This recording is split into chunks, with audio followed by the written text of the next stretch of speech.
أعوذ بالله من الشيطان الرجيم بسم الله الرحمن الرحيم الحمد لله رب العالمين وصلى الله على سيدنا محمد وآله الطاهرين. Verse number 246. أعوذ بالله من الشيطان الرجيم ألم تر إلى الملأ من بني إسرائيل من بعد موسى إذ قالوا لنبي له مبعث لنا ملكا نقاتل في سبيل الله قال هل عسيتم إن كتب عليكم القتال ألا تقاتلوا قالوا وما لنا ألا نقاتل في سبيل الله وقد أخرجنا من ديارنا وأبنائنا فلما كتب عليهم القتال تولوا إلا قليلا منهم والله عليم بالظالمين. Have you not regarded the elite of the Israelites after Moses, when they said to their prophet, appoint for us a king, that we may fight in the way of Allah? He said, may it not be that you will not fight if fighting were prescribed for you. They said, why should we not fight in the way of Allah when we have been expelled from our homes and our children? So when fighting was prescribed for them, they turned back except a few of them. And Allah knows best the wrongdoers. This verse seems to be, in the first instance, seems to be not very much related to previous verses, but it is actually quite interwoven in the verses which goes before it about jihad. You know, you remember in two verses before this we had وَقَاتَلُوا فِي سَبِيلِ اللَّهِ وَأَعْلَمُوا أَنَّ اللَّهَ سَمِيعٌ عَلِيمٌ. Fight in the way of Allah, and you should know that Allah is hearing, all knowing. Now, an example is given about past nations and how the qital or fighting in the way of Allah should be. And if I advise you to fight in the way of Allah, do not be like people of the past nations. And one example is given here about a juncture of history in the nation of Banu Israel. So, Alam tara ilal mala'i min Bani Israel. Have you not regarded a group of the elite of Banu Israel? Now, of course, mala, as I mentioned, means the elite, the leaders, the shuyukh, the prominent people. So these prominent people, قالوا, these were of course من بعد Musa, because Banu Israel, the history could be divided before Musa and after Musa. Before Musa, of course, it was when Ya'qub alayhi salam migrated to Egypt and Yusuf was there, and then the era of Egypt of Banu Israel, and then Musa alayhi salam came, so we have that era after Moses of Banu Israel. So in that era after Musa, ألم تر إلى الملأ من بني إسرائيل من بعد موسى إذ قالوا لنبي لهم ابعث لنا ملكا نقاتل في سبيل الله. They said to a prophet of them that appoint a king for us so that we fight in the way of Allah. Apparently, the history of Banu Israel after Moses is divided into different stages. One stage was when they didn't have any king. They just had prophets or the shuyukh, the leaders of every sept, of every tribe of Banu Israel. The Asbat, where there were 12 tribes, isn't it? From the 12 children of Ya'qub alayhi salam. And these leaders were somehow managing the affairs of their tribes, their sept. And until this time, they didn't have any king, or they did not agree upon any one of them to become the king. And because of that, their power was quite dispersed, weakened. They could not fight properly against their enemies, and they could not agree upon one of these leaders to become the king. So this is the period that the Bible calls the period of the judges. And then we have the period of the kings. Now, this period of judges ends here. That is when these people came to this prophet and told him, we want a king now. Why? Because the Philistines who were living nearby, they attacked them continuously, they defeated them, and they took the Ark of Covenant with them. And they drove them out of much of their land and captured, enslaved many of their sons and children. That's why it says, أخرجنا من أبنائنا من ديارنا وأبنائنا. We are driven out of our houses, our land, and our children. Our children are taken, and we are now without those lands that belong to us. So they came to this prophet. إذ قالوا لنبي لهم. Who was this prophet? Apparently, according to the Bible, and according to some of our narrations, he was Samuel. Samuel was the end of the judges era, and then we go into the king's era in Banu Israel when he appoints a king for them. So they came to the prophet, قالوا لنبي لهم ابعث لنا ملكا نقاتل في سبيل الله. Now, it's very interesting. Previously, now they say that we want to fight in the way of Allah. But when their messenger says, what if you do not fight? They say, yes, we will fight because we are driven out of our land and our children. Means that the purpose is quite different. Not defending the faith or not trying to bring back the Ark of Covenant, but because of the lands they had missed, they had lost. So the prophet was doubtful that if he appoints a king, if in fact Allah appoints a king for them, so that they go and fight in the way of Allah, they would not have that sincerity to do this fight, and they fail the test, and they bring more calamity to themselves. So this is what the concern of this prophet was.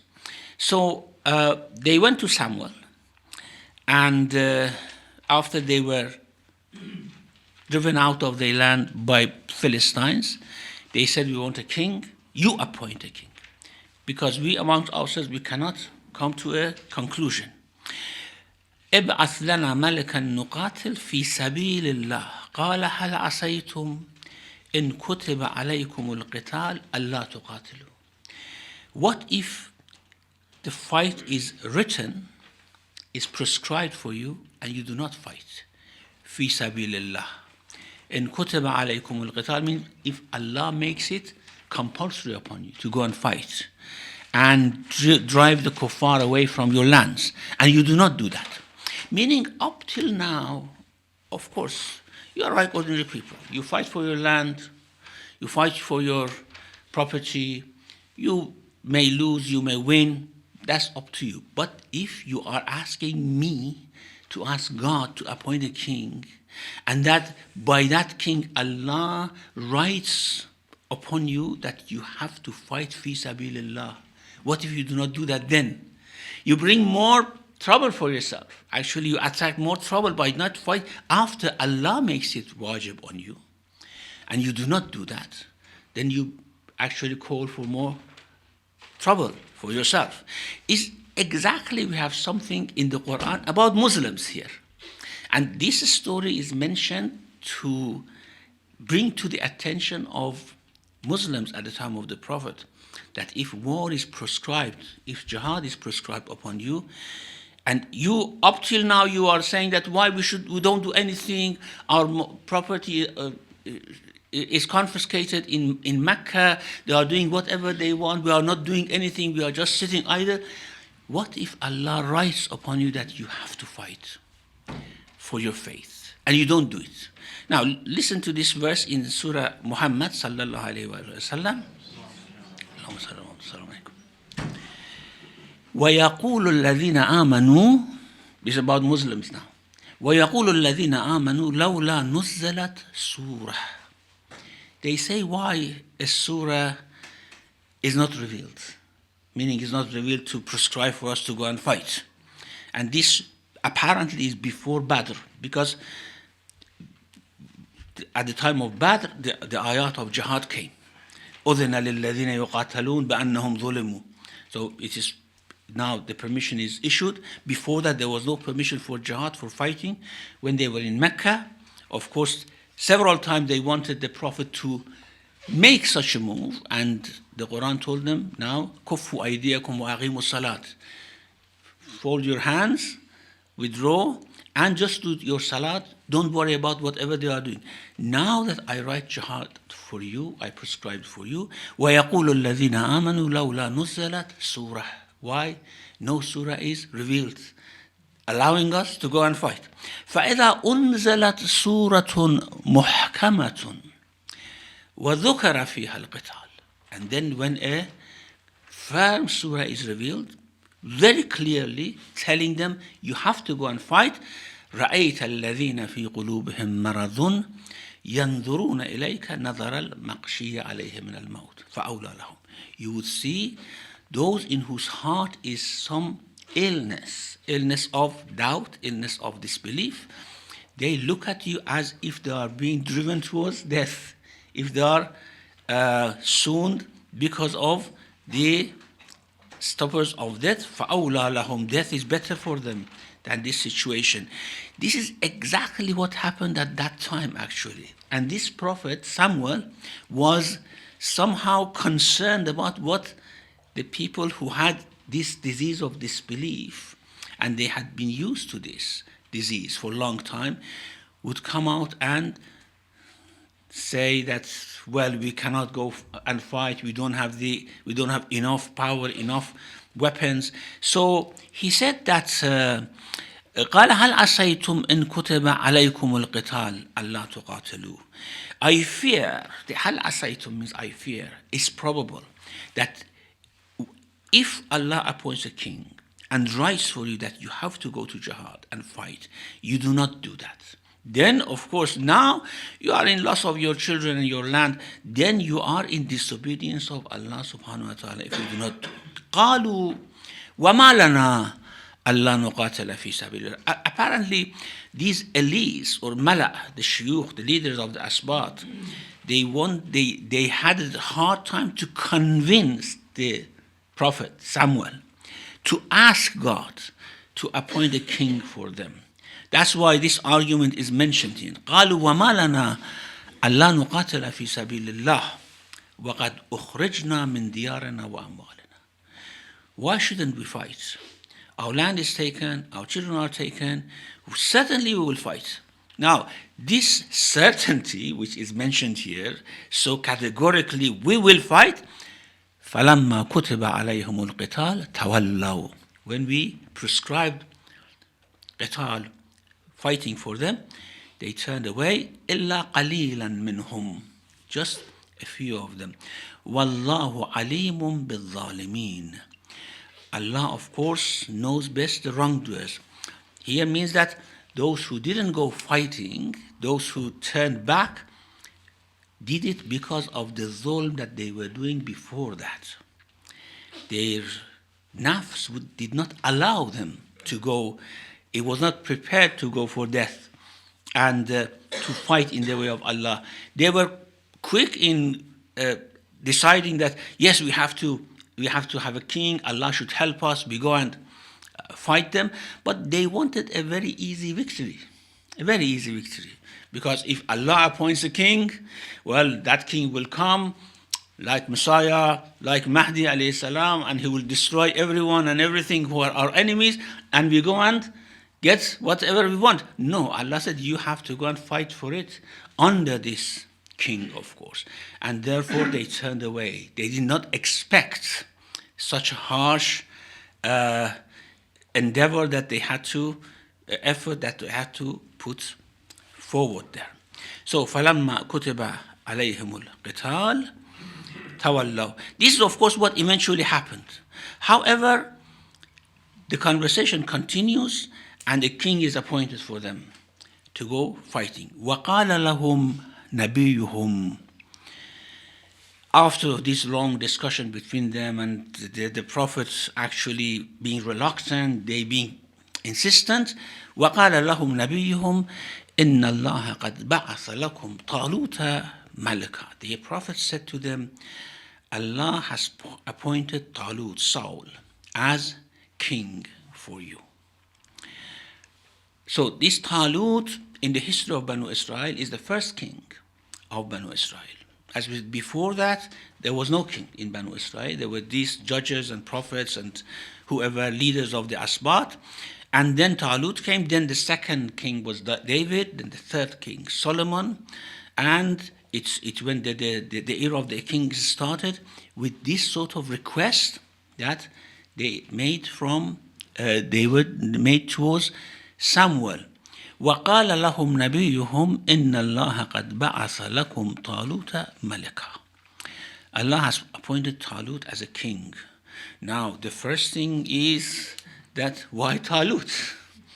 He doesn't deserve that. I mean, they asked the Prophet, they asked Allah to appoint, and actually they didn't ask the Prophet to somehow request from Allah to appoint a king. They told him, you appoint a king. But because he knew that if he appoints a king, they are not going to accept it, he asked God, and then he says, Allah has appointed a king for you. It's not me. Allah now has appointed. Allah has named him for you. قال لهم نبيهم إن الله قد بعث لكم طالوت ملكا. قالوا أنا يكون له الملك علينا ونحن أحق بالملك منه ولم يؤت سعة من المال. How is it possible that he would have kingdom over us, sovereignty, and we deserve it more? So how can he have kingship over us when we have a greater right to kingship than him? Now here many exegetes, many Quranic commentators have said, and there is a hadith in Tafsir al-Qummi from Imam al-Baqir alayhi salam. I think I've mentioned before that the ahadith from Imam al-Baqir in Tafsir al-Qummi are from Abu al-Jarud, which is added later on to Tafsir al-Qummi, which are not very reliable. And even the Tafsir al-Qummi that we have today is different from the Tafsir al-Qummi used by Sheikh Tusi, Tabrasi. Apparently they had a different version of it. So this version is completely confused. So therefore we see many of the hadiths of Tafsir al-Qummi that we have today in our hand are not firmly reliable. And this one hadith in Tafsir al-Qummi, which goes according to the commentators, other commentators, early commentators of the Quran, says that at this era, the Banu Israel had two different prominent houses or prominent tribes. To one tribe belonged kingdom, and to the other tribe belonged prophethood. And this Talut was neither from the tribe of the kings, and neither the tribe of the prophets. While we know historically that Talut was the first king in Banu Israel, they didn't have any king before that. And therefore, this idea that Talut was neither from the king of the house of prophethood nor from the house of kingship is somehow confused or probably not reliable very much. What they were meaning, نحن أحق بالملك من, means that he's not one of Ashraf, one of those with prominent lineage, one of those like us who are the elite. They expected that one of them would become a king. And then suddenly someone who had no sort of bondage to any of these honorable families was appointed as a king. And this is why they were quite amazed. وَنَحْنُ أَحَقُّ بِالْمُلْكِ مِنْ. First of all, of course, if we want to regard the family, he is not from a prominent family. He is not from an honorable house. Secondly, he is a poor man. وَلَمْ يُؤْتَ سَعَةً مِنَ الْمَالِ. He doesn't have riches, he doesn't have money, and how is he going to rule? How are we going to defer to him? قَالَ إِنَّ اللَّهَ اصْطَفَاهُ عَلَيْكُمْ. Now, this is a quite different criteria, isn't it? Allah has chosen him upon you. Allah never looks into which house does he belong, whether it's from an honorable lineage or not in your criteria, or he has money or not money. He has chosen him over you, and apart from those qualities that you are not aware of, and Allah has chosen him for that qualities, there are certain qualities that you can see in him. زَادَهُ وَزَادَهُ بَسْطَةً فِي الْعِلْمِ وَالْجِسْمِ. And Allah has enhanced him in knowledge and in physical power. So he has these two things. This shows that Talut or Saul was one of the awliya Allah, a man of great spiritual standing, and Allah chose him with knowledge that he is going to lead Banu Israel to a very glorious, spiritually glorious life. Now, unfortunately, when we go to the Bible indeed, with respect to these honorable people, Bible is very disappointing. I mean, every honorable person, whether they are prophets, kings, that the Quran mentions, they somehow corrupt their image in the Bible, especially Talut. That Talut, towards the end of his life, he became a drunkard, he was a zalim, oppressing, and that's why, and even David ran away from him because he didn't want David to become a king. And then about David, we hear things. Then about Solomon, we hear things. It's somehow disgraceful when one read the story of these honorable people in the Bible.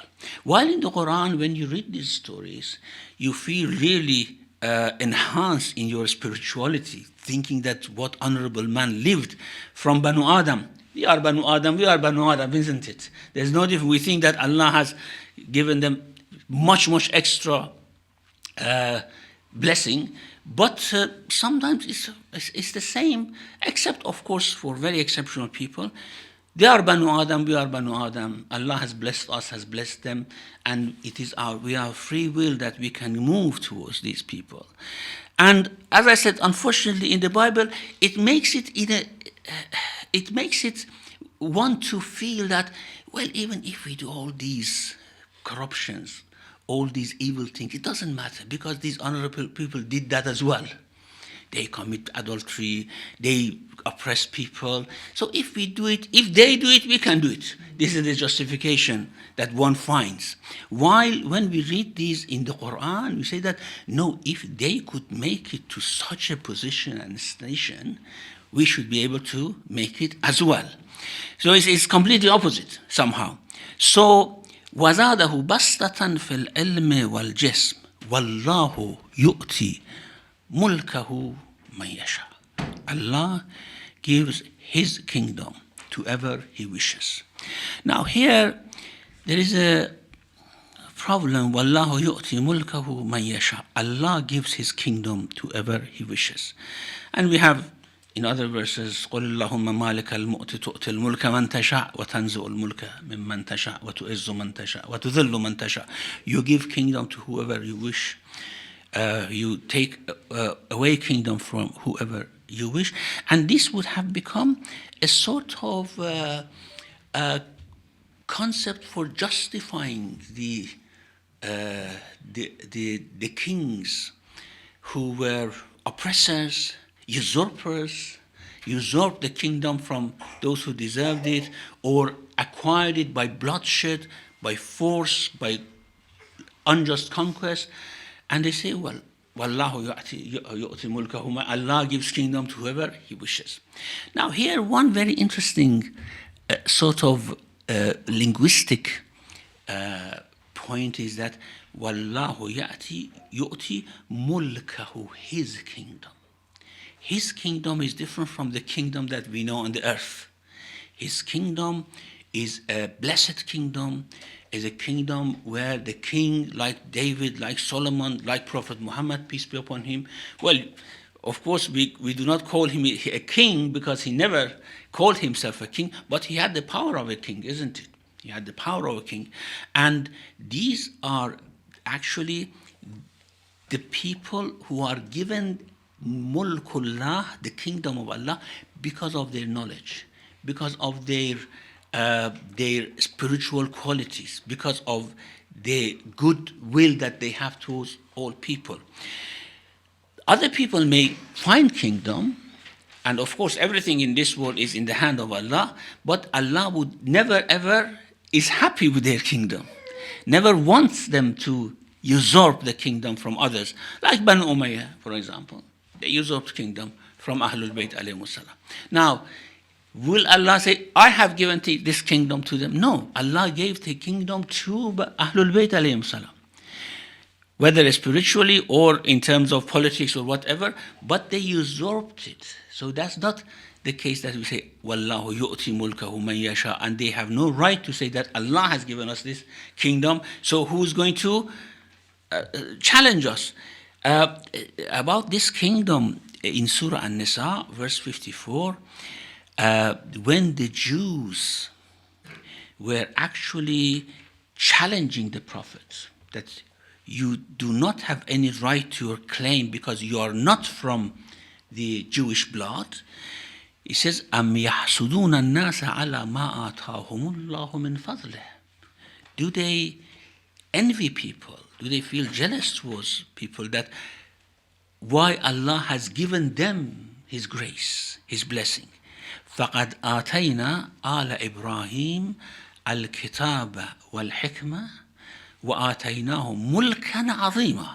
We gave Al Ibrahim, and why you think that this should be only for the Jews from Al Ibrahim?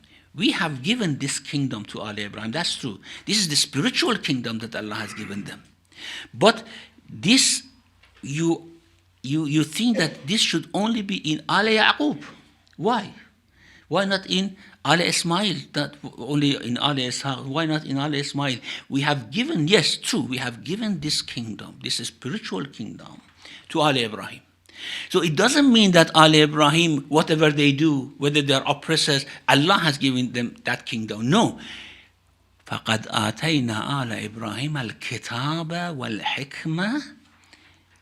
And then, after giving them kitab and hikmah, وَآتَيْنَاهُمْ مُلْكًا عَظِيمًا, a great kingdom.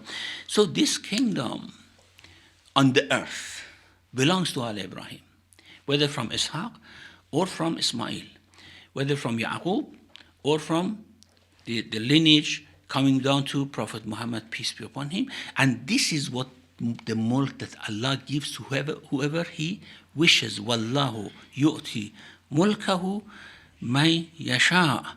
Wallahu wasi'un alim. Wasi' means someone who has expansion in their, this is wus'a, is expansion, isn't it? Expansion in their property, grace, blessing. It means whatever Allah gives, never it finishes. He can give whatever He wishes because He's wasi'. And alim, He knows to whom He should give this mulk that Allah appointed Talut for that. Then they said, no, we do not accept that. Talut cannot be a king. Give us a sign. You say that Allah has appointed him. Where's the sign? Now, they are now challenging their prophet. They went to him. They said, appoint a king. He said that, no, I don't do that. They insisted. He said, okay, Allah has appointed Talut. No, why Talut? What's the sign of it? وَقَالَ لَهُمْ نَبِيُّهُمْ إِنَّ آيَةَ مُلْكِهِ. Now there is one sign, okay, for you. أَنْ يَأْتِيَكُمُ التَّابُوتُ فِيهِ سَكِينَةٌ مِّن رَبِّكُمْ. That the Ark of Covenant will come to you. This is a sign. The Ark of Covenant was taken away by Philistines. And it was a great disappointment for them because the Ark of Covenant was actually their identity. And when it was taken away in the battles, they just took it as a booty. And for several months or several years, they were living without this tabut, this Ark of Covenant. So one of the signs is that Ark of Covenant will come back to you. فيه سكينة من ربكم وبقية من ما ترك آل موسى وآل هارون. Now, what I want to mention is تحمله الملائكة. The angels will bring it for you. Because in the Bible it's written that the Philistines, after 7 months of taking this Ark of Covenant, they decided to give it back because they were stricken by different types of calamities, diseases, problems, and they thought that it's because we have taken this Ark of Covenant from the Jews that all these calamities are coming to us. So they decided to just send it back. Now, here the story of the Quran is different. They didn't send it back because Ark of Covenant was the center of the morale and power of Banu Israel. If they had it, they thought that they are powerful, no one can defeat them. If they didn't have it, they didn't have any morale to go for fighting. So it's not sort of reasonable that Philistines sent the Ark of Covenant back. The Quran says the angels will bring it. And this can be a sign. Not that the Philistines send it back. تحمله الملائكة. The angels will carry that ark and bring it back to you. إن في ذلك لآية لكم. You want an ayah? This is an ayah. And no one would ever expected that the Ark of Covenant would come back to them after the Philistines had taken it away from them. This is a sign. Now, there are certain things which are mentioned here that we need to elaborate because it says that, and of course we have various sort of funny comments on this from different commentators. يأتيكم التابوت, that Ark of Covenant will come back to you. فيه سكينة من ربكم. Two things are in that ark. One is sakina from your Lord, the tranquility, and the other is relics from Al Musa and Al Harun. Now, what is this sakina? What was this sakina, which was a sign for Banu Israel in the Ark of Covenant? And secondly, what was these relics from Al Musa and Al Harun? We will, inshallah, next week explore the views of the commentators and also what it may mean based on different other Quranic verses. Wa sallallahu ala Muhammadin wa alihi tahirin. Shukran, Shaykh. So we already have somebody want to ask a question.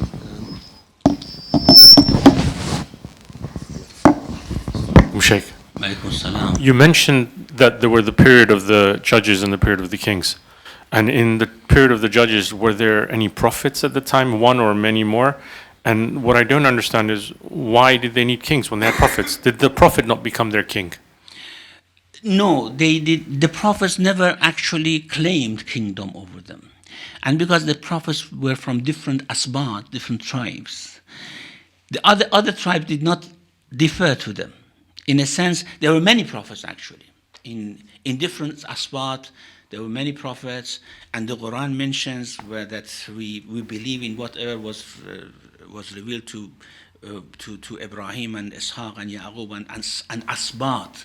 Now, whatever was revealed to Asbat doesn't mean children of Yaqub, because children of Yaqub were sinners in a sense, and they did not deserve to have this prophethood by, of course, doing what they did to Yusuf alayhi salam. But in their children, there were many prophets. And this is what the Quran means by asbat. وَمَا أُوتِيَ الْأَسْبَاطِ وَمَا أُوتِيَ النَّبِيُّونَ مِنْ رَبِّهِمْ. And before that is well, asbat. So they had prophets, and they killed many of them actually, because many of them thought that these prophets were only imposters. They were just claiming. And even, of course, Samuel was a great prophet, and everyone deferred to him, but they did not accept him as a king. And they didn't want to be kings as well because of the problems that the Asbat had amongst themselves. So here is the beginning of the kingdom. And the interesting thing is that these kings, we don't know whether Talut was a prophet or not, but we know after him, Sulaiman and Dawood, they were, of course, prophets as well. Thank you. Any sisters? No, brother? Firoz? Yeah.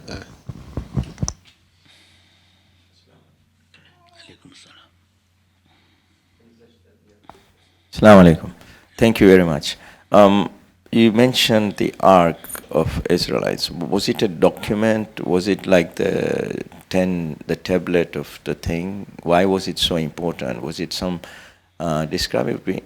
I just wanted you to just give me some. Yeah, of course, we talk about that next week in more details. But Ark of Covenant was the ark or a chest in which the Torah was placed. The Torah, which either it was the fragments of that alwah, which was written for Moses, or they say that Moses, alayhi salam, he ordered the people to write the contents of the alwah on papers. And then they placed it in the Ark of Covenant as something which is a covenant between them and Allah subhanahu wa ta'ala. So that was the most important thing here. Thank you. Thank you. Any sisters? Any sisters? Any brother? Yep.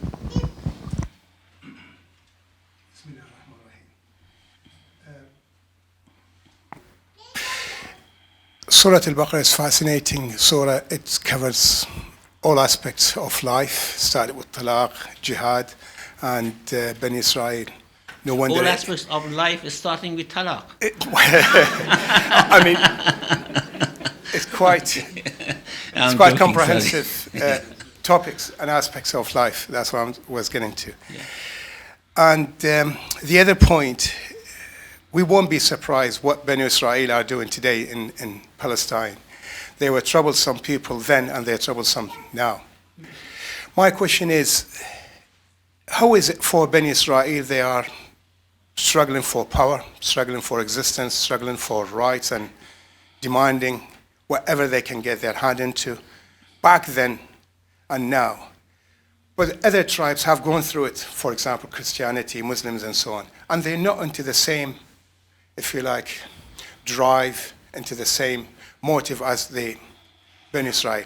Why do you think that is the difference? Why they feel a bit different, or they feel different than other nations, other people?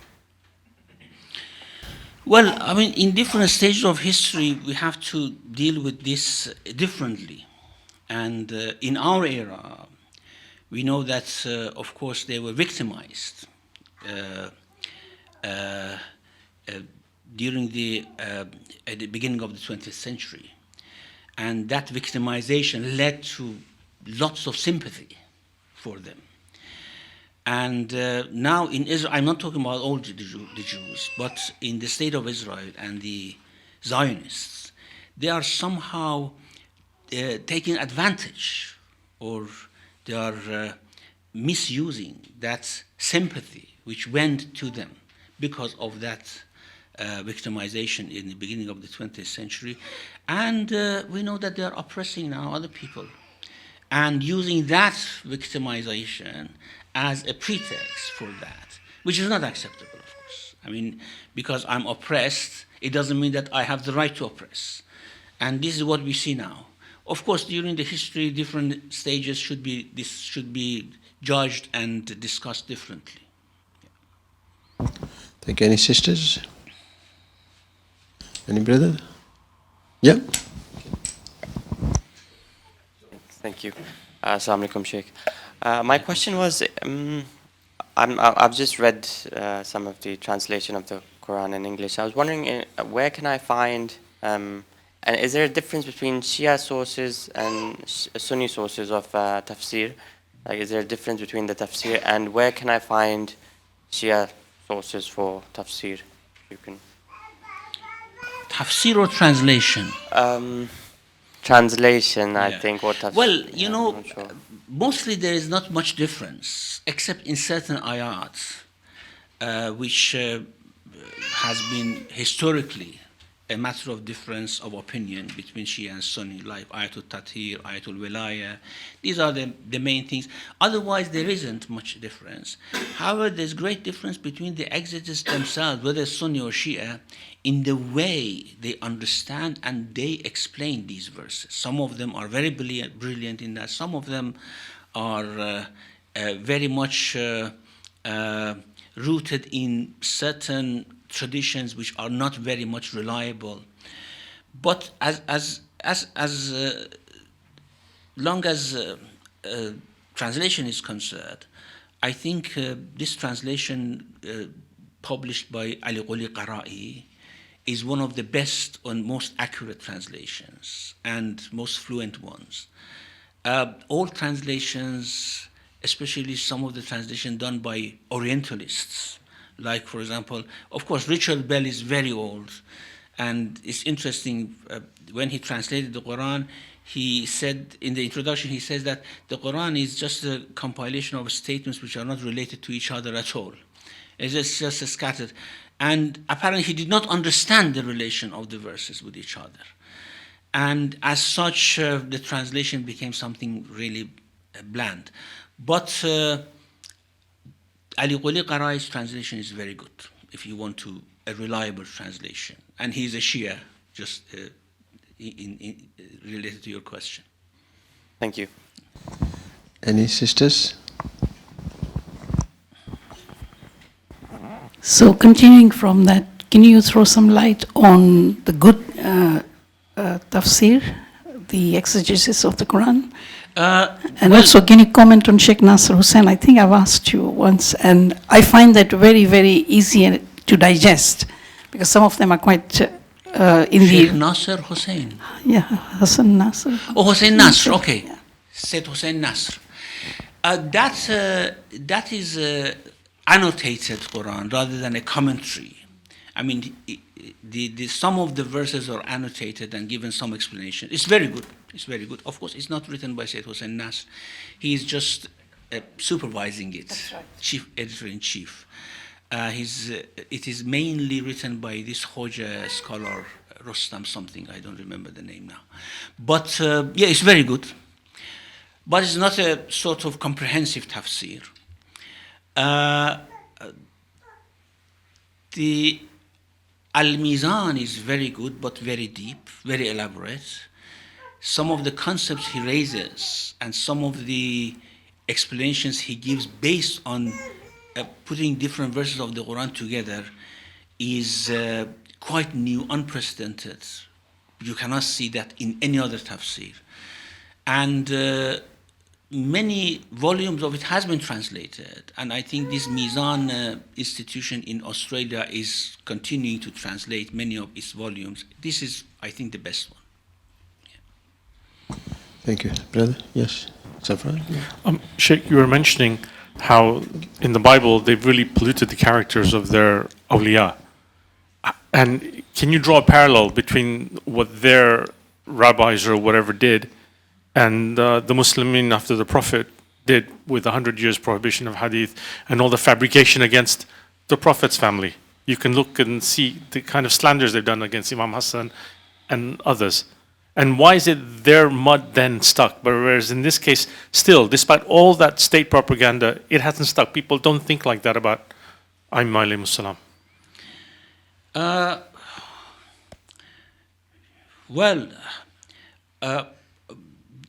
The reason is that the respect for Ahlul Bayt has always been more overwhelming than such traditions or narrations against Ahlul Bayt. I mean, we have Umayyad narrations that it's very clear they were concocted or coined at the time of the Umayyads against Imam Ali, especially against Imam Ali. Coming into books like Bukhari and other credible books. But not saying that, for example, Bukhari had any ill intention for bringing them, because they had sort of credible chain of narration according to the Ilm al-Rijal. But the merits really superseded and defeated all these accusations and fabrications against them. With regards to the Bible, one thinks that because there was always this rivalry among the Asbat, and one wonders, for example, the Book of Solomon or the book about different prophets, which sect, which tribe wrote that book or had influence in writing that book, for example. Whether they were the tribes who were against Solomon's tribe, or whether it was written by an impartial person, Well, my guess is that many of these things that we find are written by the sort of hostile tribes to the tribe of these prophets, and to somehow diminish their value, and by diminishing their value, diminishing the tribe, the value of their tribes. So this is why I think these things have happened. Thank you. Any sisters?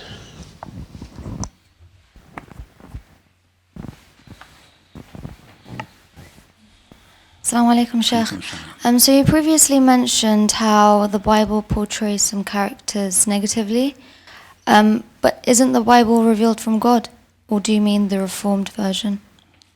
Well, you know, we have Torah, which is placed at the beginning of the Bible, because Bible is not a book like the Qu'ran, which was revealed all in one stage to one prophet. For example, the book of Solomon, or the book of Zechariah, or the book of Jeremiah have written hundreds of years after Moses, because these people came hundreds of years after Moses. So each book was written at a certain time. Now, some of them, of course, were revelations of God to those prophets. Some of them were the life history of those. For example, when the Bible talks about the history of Prophet Solomon, or what he did, or what, for example, Talut did, it's not revelation. It's an account written, just like the Bible. It's like the gospel. The gospel is not a revelation of God. The gospel is the account of Jesus' history, written by certain people. Now, of course, Christians say that these people were inspired writing them, but they were not prophets, certainly. Mark or Luke or John, they were not prophets. They were the people who later wrote the account of Jesus' life. The same thing about in the Bible. I mean, these were the accounts of the life of these prophets. Who wrote them usually is unknown. And if you want to somehow investigate in the history of how the Bible was put together, who wrote these books, you will come to lots and lots of very dark sort of areas, information we don't know about it. That's why. Thank you. Any brother? Yeah, just. Are we saying the Bible is not the same as the Injil? You know, we have Old Testament, Yes. and the New Testament, and together we call them the Bible. That means the book, isn't it? Okay. Now, the New Testament is Injil, and the Old Testament is the Bible, which includes Torah as well. Not all of it is Torah. Includes Torah, or parts of Torah, at least. Now, about the gospel, Allah says about Injil that Allah gave Injil to Prophet Isa alayhi salam. Okay, but Prophet Isa never wrote Injil down. It was given to him in his heart. He preached it, but he never wrote it down, and he never asked people to write it down. Unlike, for example, Qu'ran, it was revealed to the Prophet, and Prophet asked people to write it down. Isa didn't do that. So that Injil which was revealed to Isa alayhi salam is not available. What we have as Injil today is a collection of 20-something books, or letters and books, things like that. It's letters of Paul to different people or different cities. The Acts of the Apostles, an account of what did the Hawariyun or the Apostles of Isa did after him, which is written probably by Mark, or is somehow disputable who wrote these Acts of Apostles. And then we have those 4 Gospels, written by 4 different people who did not see Jesus, but afterwards they wrote an account of his life. So this is different from Injil, which was revealed to Isa alayhi salam. Thank you. Any sisters? Shaykh, talking about fi sabilillah, jihad, we did discuss that doesn't necessarily mean that for the sake of Islam as a religion, But any oppressed community or people, then we can try to fight for their rights or whatever. But then, what does the judgment? Who makes that judgment? Whether, because for example, the physical jihad, we may require some kind of a judgment based from a leader or ulama. The jihad, for example, a protest or jihad by writing something, we may be able to make some kind of a judgment. So are these different level of judgment that? You know, as I said, the offensive jihad, when we want, for example, to attack another nation, because, for example, the king or authorities in that society would not allow the message of God reach the people, is only the prerogative of the prophet or the imam, according to Shia faith. So no other person can do that. Say, for example, tomorrow in the Middle East we have a block of power of Muslims, and then they decide that Russia should become a Muslim state, okay, or we have to invite Russian people to Islam. Could they attack? No. According to Shia faith, they couldn't do that. It is only the prerogative of the ma'soom, because there are lots of different things which come in here in terms of intention, in terms of the drives why people would do that. But defensive jihad, when you are attacked and you are taken, your land is taken by other people, it doesn't need an imam or a prophet to tell you. The leader can decide that we have to put all efforts to drive away the enemy. Here, I think here we are talking about the jihad where purely the religious aspect is concerned. But I think we discussed the jihad fi sabilillah as any community, irrespective of their That's belief. Another meaning of fi sabilillah. Yeah, so irrespective of their belief, yes, and we feel that if they are oppressed, so we have the duty to do that. And this is in the Quran. وَمَا لَكُمْ أَلَّا تُقَاتِلُونَ فِي سَبِيلِ اللَّهِ وَالْمُسْتَضْعَفِينَ مِنَ الرِّجَالِ وَالنِّسَاءِ وَالْوِلْدَانِ. Yes. Okay. The mustad'afin, a term very much used by Imam Khomeini, actually, that mustad'afin of the earth, mustad'afin have a right over us if they are oppressed, but deciding who are the mustad'afin. Yeah, this is my question. This is one of the most important things, and that should be left to the leaders rather than to ordinary people. So even, for example, we feel that there is some kind of a protest taking place because a certain community is being oppressed. Protest is not jihad. No? Jihad is when you go out and you expect to be killed. Also, so jihad actually means physical. Yeah. Qital, of course, at least qital. That's the physical fighting. Yeah, qital. Other things, these are not called jihad. These are, of course, good acts. Okay. You join a protest, you sign a petition. These are very good acts, but don't call them jihad, because then we may feel that we are spending all our life in jihad. That's the purpose of asking the question, was that to clarify the exact definition of jihad. Yeah. Thank you very much indeed. Okay. Any brothers or sisters? No, thank you very much indeed. Muhammad wa ali Muhammad. So we continue next Sunday, inshallah.